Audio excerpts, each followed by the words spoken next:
cancers, kidney cancers, heart attacks, strokes, and actually one of the unique things about PFAS is it reduces our immunity system. So many reasons that were driving us, but ultimately it is the public health of all of our constituents, nationally and here in Arizona.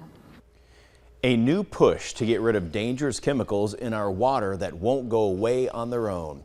Welcome back to 13 News Live at 6. I'm Dan Maries. And I'm Brooke Wagner. The EPA has rolled out its final rule to keep our drinking water free of manufactured chemicals called PFAS, which have been found in groundwater sources in Tucson's south side before.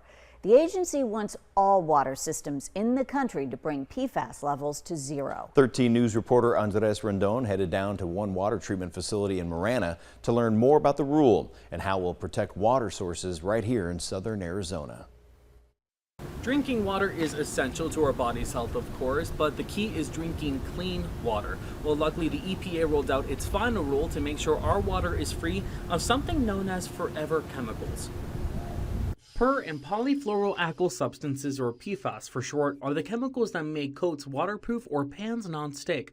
But they're also the chemicals that can cause long-term effects like increased risks of high cholesterol, obesity, and certain types of cancer.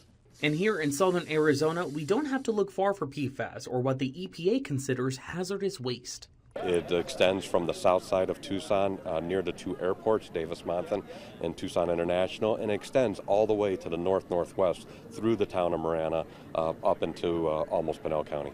In 2016, before the EPA had set standards or guidelines on PFAS, Marana Water started conducting tests and found traces of the chemicals in their water. Marana has since built 2 water treatment centers and no PFAS has been found. The EPA's new rule puts hard limits on 6 different types of PFAS found in groundwater. The maximum limit allowed for one type of PFAS, called PFOA, is 4 parts per trillion, or roughly 4 drops of water into Olympic-sized swimming pools.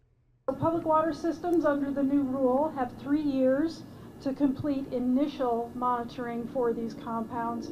For cases where monitoring shows PFAS levels higher than standards, water systems must then implement effective solutions to meet the standards within 5 years. EPA Regional Administrator Marta Guzman says she wants the EPA and water systems to work as partners.